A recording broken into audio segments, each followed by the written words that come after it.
तहरीक इंसाफ हुकूमत के 3 साल के दौरान हुकूमत को मुतादिद बड़े बहरानों और स्कैंडल्स का सामना करना पड़ा है, मगर हुकूमत के वुज़रा का यह तर्ज अमल रहा है कि हर बड़े मसले और बहरान का पहले तो वो इनकार करते हैं, हर इशू को नॉन इशू करार दिया जाता है और मीडिया जब इन बहरानों को हाईलाइट करता है तो मीडिया को ही तनकीद का निशाना बनाया जाता है।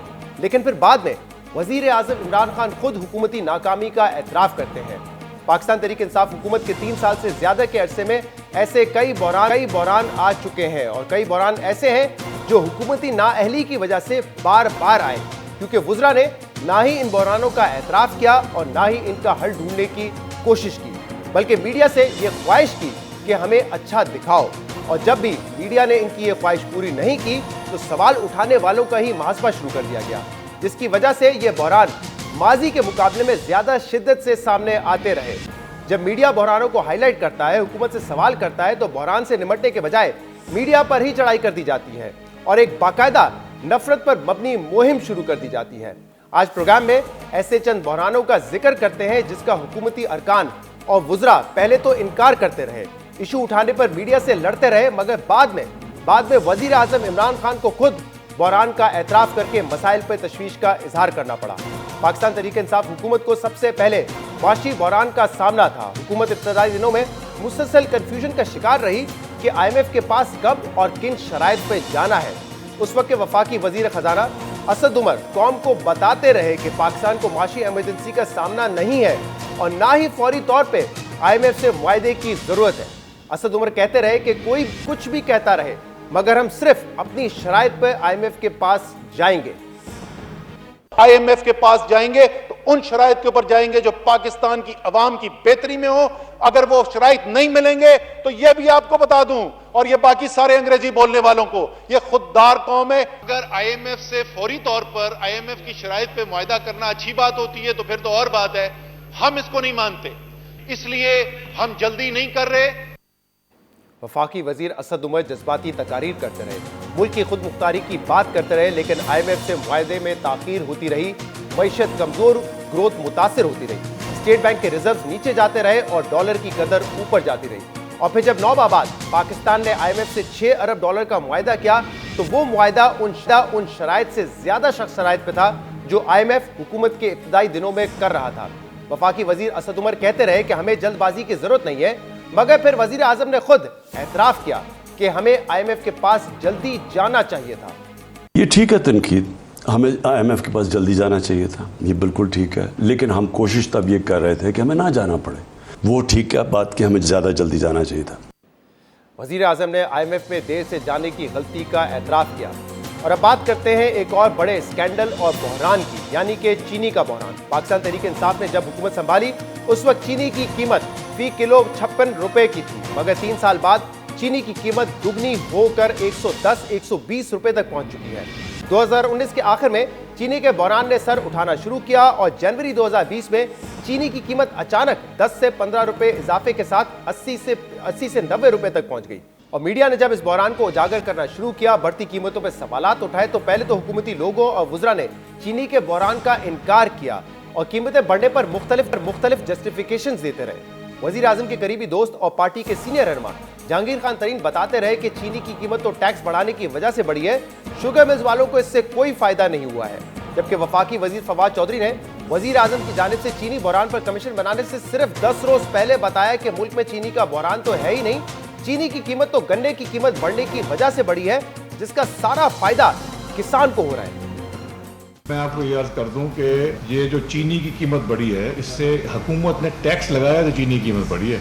ये पैसा जो टैक्स का है ये हुकूमत को जा रहा है, ये मुझे नहीं आ रहा, ये शुगर मिल वालों को नहीं आ रहा। ये बड़ी गलत फहमी है जो लोग इसको फैला रहे हैं। चीनी का इतना संगीन बहरान नहीं था, चीनी की जो कमी जो है वो नहीं है, कीमत में इजाफा जो है वो इसलिए हुआ है कि हमारी गन्ने की प्रोडक्शन इस बार कम है पिछले सालों से, और जब गन्ने की प्रोडक्शन कम हुई है तो उससे की कीमत जो है वो गन्ने की कीमत बढ़ गई है। मुख्तलिफ वुज़रा चीनी की कीमतों में इजाफे की मुख्तलिफ वजूहात बताते रहे, ये भी कहते रहे कि कुछ लोग जानबूझकर गलत फहमियाँ फैला रहे हैं, मगर बाद में वजीर आजम इमरान खान ने खुद चीनी बहरान की तहकीकात के लिए आला सतह कमीशन बनाया और अपनी कोताही का एतराफ़ किया। चीज़ें मसलन चीनी और आटा, ये जो महंगा हुआ है, इसमें हमारी कोताही है, मैं मानता हूं। इसके ऊपर पूरी इन्वेस्टिगेशन हो रही है, इन सारों का हमें पता चलता जा रहा है। ये मेरा आपसे वादा है, हम सिस्टम इंशाल्लाह ऐसे लेके आएंगे कि आगे से पहले से हमें पता होगा कि कौन सी चीज़ की अगर कमी हो तो हम पहले से या इंपोर्ट करेंगे या हम पहले से तैयार होंगे उसके लिए। ये भी मैं आज अपनी कौम के सामने कहता हूं कि जो अब हम प्लान लेके आ रहे हैं, आगे आपको इस तरह महंगी चीनी नहीं मिलेगी। वजीर आजम ने चीनी बहरान को लेकर हुकूमती कोताही का एतराफ़ किया। वजीर आजम ने जो आला सतह का तहकीकाती कमीशन बनाया, उसने चीनी बहरान की मुख्तलिफ वजूहात बताई और बताया कि कैसे चीनी माफिया अवाम को लूट रहा है। रिपोर्ट में खुद जहांगीर खान तरीन और खुसरो मुख्तियार और मोने सिलाई के घराने के स्कैंडल में मुलविस होने का नाम आया। बताया गया कि चीनी की कीमतों में इजाफे की बुनियादी वजह टैक्स या गन्ने की कीमत में इजाफा नहीं, बल्कि शुगर मिल्स मालकान का गठजोड़, जखीरा अंदोसी और जाली एक्सपोर्ट्स थी। ये भी बताया गया कि कैसे हुकूमती लोगों और इत्तेहादियों ने सब्सिडी के लिए दबाव डाला और कैसे डबल बुक्स के जरिए टैक्स छुपाकर इस बहरान को पैदा किया गया और इससे फायदा उठाया गया और अवाम को अरबों रुपए का टीका लगाया गया। अब बात करते हैं एविएशन की। पिछले साल जून में वफाकी वजीर गुलाम सरवर खान ने कौमी असेंबली में खड़े होकर एक ऐसा गैर जिम्मेदाराना बयान दिया जिसने पाकिस्तान एयरलाइन इंडस्ट्री और बिलखसूस PIA को हिला कर रख दिया।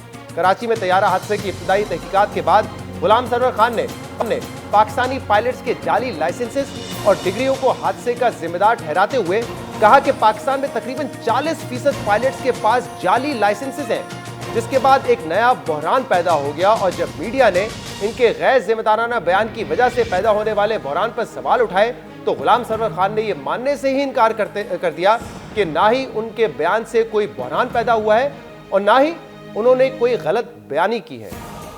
अगर एक पायलट जो कई 100 इंसानी जानों को लेके हवा में उड़ता है वो क्वालिफाइड नहीं है, उसका लाइसेंस भी फेक होता है।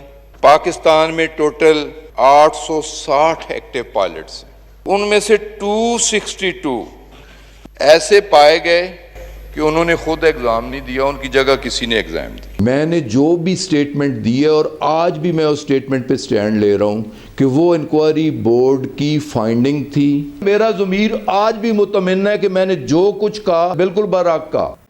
वफाकी वजीर गुलाम सरवर ने ऐवान में खड़े होकर 262 पायलट्स की डिग्रियों पर उंगली उठाई, जिसकी वजह से पाकिस्तानी एयरलाइंस और सिविल एविएशन को कई आलमी पाबंदियों का सामना करना पड़ा। कई पाकिस्तानी पायलट्स को मुअत्तल कर दिया गया और 6 माह तक PIA का फ्लाइट ऑपरेशन यूरोप के लिए मुअत्तल रहा, जिसकी वजह से एयरलाइन को 8 अरब रुपए का नुकसान हुआ। मीडिया की निशानदेही के बावजूद गुलाम सरवर अपने मौक़िफ़ पर डटे रहे, मगर बाद में इंक्वायरी के नतीजे में सिर्फ 50 पायलट्स पर इल्जामात साबित हो सके और फिर वही हुआ। वज़ीर आज़म इमरान खान ने खुद इस बात का एतराफ़ किया कि हुकूमत ने इस हसास मामले को दुरुस्त हैंडल नहीं किया। हमारे पास एक इंक्वायरी रिपोर्ट में आ गया कि 260 पायलट्स के मशकूक लाइसेंस हैं।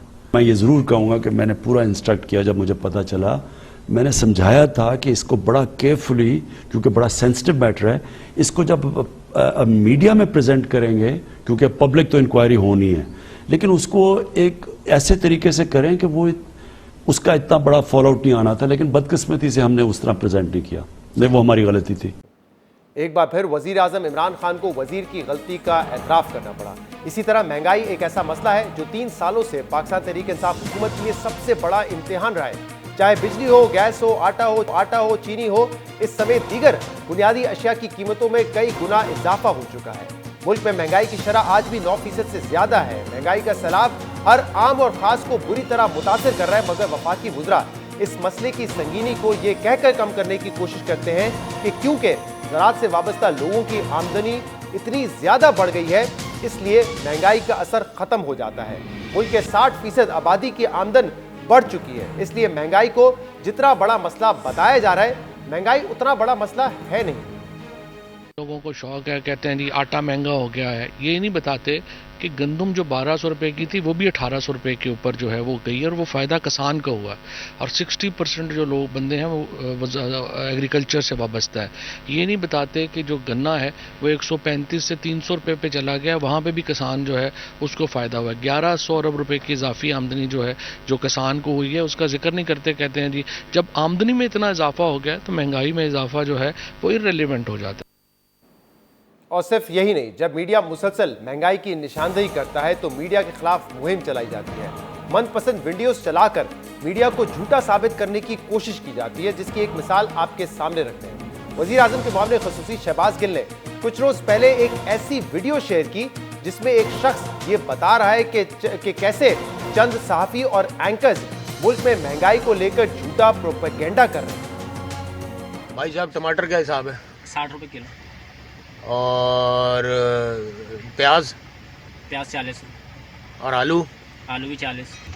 आज डेट क्या है भाई? 21 अक्टूबर है ना। ये कौन लोग हैं भाई साहब जो शोर मचा रहे हैं? 400 रुपए किलो टमाटर मिल रहा है और पता नहीं 150 रुपए किलो आलू मिल रहा है। ये कौन लोग हैं? जब मैं टीवी खोलता हूँ ना भाई, तो आसमा शिराजी साहिबा 400 रुपए किलो टमाटर बेच रही होती है पाकिस्तान में। मंसूर अली खान 150 रुपए किलो आलू बेच रहा होता है पाकिस्तान में। और गरीदा फारूकी साहिबा जो है वो पता नहीं 300 रुपए किलो भिंडी बेच रही होती है। ऐसा भी कोई तूफान नहीं मचा हुआ। इमरान खान के साथ खड़े रहो। शहबाज गिल ने यह वीडियो अपने ट्विटर पर शेयर की और ये लिखा, मीडिया सच क्यों नहीं बोलता। लेकिन ये वीडियो उसके बावजूद शेयर की गई कि वजीर आजम खुद कई बार महंगाई का एतराफ कर चुके हैं, महंगाई का बार बार नोटिस लेते रहे और महंगाई पर काबू ना पाने की नाकामी का एतराफ भी करते रहे। और खुद हुकूमत ने महंगाई से परेशान अवाम के लिए 120 अरब रुपए के पैकेज का ऐलान किया है। 120 अरब रुपए के पैकेज का ऐलान किया है। तो अगर शहबाज गिल ये बताना चाहते हैं कि मुल्क में महंगाई नहीं है और मीडिया झूठा प्रोपेगेंडा करता है, तो फिर वजीर आजम बार बार महंगाई का एतराफ क्यों करते हैं और 120 अरब रुपए का पैकेज का ऐलान क्यों करते हैं? महंगाई की वजह से हमें पता है कि नीचे लोगों को तकलीफ है। गवर्नमेंट अपनी पूरी कोशिश कर रही है कि निचले तबके को हमारी तकलीफ ना हो। हम पूरा लगे हुए हैं महंगाई के ऊपर काबू पाने के लिए। मैंने खुद आपको कहा कि मैं नए फाइनेंस मिनिस्टर शौकत तरीन को लेके ही इसलिए आया हूं क्योंकि मैंने उनको मैंडेट दिया हुआ है कि तुमने महंगाई कम करनी है। हमारे लिए सबसे बड़ा जो मसला है ना, जो मेरे लिए हुकूमत के लिए तकलीफ दे रहा है, वो जो महंगाई है। जो तनख्वाहदार तबका है उसको तो वाकई हिट हुई है कि अगर आपकी तनख्वाहें हैं तो जब चीज़ें ऊपर गई हैं, तनख्वाहदार तबके के लिए मुश्किल वक्त है। वजीर आजम इमरान खान महंगाई को सबसे बड़ा मसला बताते रहे, मगर हुकूमती लोग कहते रहे कि महंगाई से फर्क नहीं पड़ता क्योंकि आमदन में इजाफा हो रहा है। आगे बढ़ते हैं। पाकिस्तान तहरीक इंसाफ के दौरे हुकूमत की 3 सर्दियों में गैस का शदीद बहरान आया। अवाम गैस की किल्लत से परेशान रहे, इंडस्ट्री गैस की शॉर्टेज से मुतासर हुई, लेकिन हर साल वजीर तवानाई गैस बहरान की जिम्मेदारी दूसरों पर डालते रहे। 2018 में जब LNG का वक्त पर इंतजाम नहीं किया गया तो गुलाम सरवर ने सुई गैस कंपनीज के MDs पर जिम्मेदारी डालकर उनको बरतरफ कर दिया। फिर 2020 में जब गैस का बहरान आया तो उमर अयूब और नदीम बाबर ने जिम्मेदारी सिंध हुकूमत पर डालते रहे और सिंध हुकूमत पर ये इल्जाम लगाते रहे कि उन्होंने गैस पाइपलाइन के लिए रास्ता नहीं दिया। इल्जाम तराशी जारी रही, लेकिन अवाम गैस के लिए तरसते रहे और वुज़रा बार बार उम्मीद दिलाते रहे, दावे करते रहे कि गैस की कमी को बेहतर मैनेजमेंट के जरिए पूरा कर लिया जाएगा, तो गैस बहरान से बचा लिया जाएगा। प्रेशर के इश्यूज तो आएंगे जो हमेशा आते हैं सर्दियों में, लेकिन कोई major across the board shortage इंशाल्लाह हमारी कोशिश है कि नहीं होगा। हमें जितनी LNG चाहिए हमारे पास ऑलरेडी लॉक्ड बुक्ड अवेलेबल है। चले ये कोई additional load shedding other than what we communicated to the cabinet. मैं कौम को यह तसल्ली देना चाहता हूं कि इन 2 चीजों के अलावा किसी इंडस्ट्री को, किसी डोमेस्टिक सेक्टर को कोई इशू नहीं है। हमें जितनी LNG चाहिए हमने ऑलरेडी अरेंज की हुई है। नदीम बाबर दावे कर रहे थे कि गैस बहरान को मैनेज कर लिया जाएगा, लेकिन ऐसा नहीं हुआ। अवाम और इंडस्ट्री को आज भी गैस की किल्लत का सामना करना पड़ा है। और जब मीडिया ने गैस बहरान पर बात की, हुकूमती बदइंतजामी की निशानदेही की, तो वुज़रा ने मीडिया पर ही तनकीद शुरू कर दी। एंकर्स के खिलाफ प्रेस कॉन्फ्रेंस में इल्जामात लगाए, इनके खिलाफ सोशल मीडिया पर मुहिम चलाई, लेकिन हुआ वही जिसकी पेशगोई वजीर आजम इमरान खान पहले ही कर चुके थे कि 2020 की सर्दियों में गैस बहरान आएगा और इस साल यानी कि 2021 में ये बहरान और शदीद हो जाएगा। सिचुएशन है ये जो मैंने देखी है, मैं इसलिए अलार्म्ड हूँ क्योंकि मुझे नज़र आ रहा है इस सर्दियाँ में हमें प्रॉब्लम आना है, लेकिन अगली सर्दियाँ इससे बहुत बड़ा प्रॉब्लम आने वाला है। गैस के ऊपर आ जाएं क्योंकि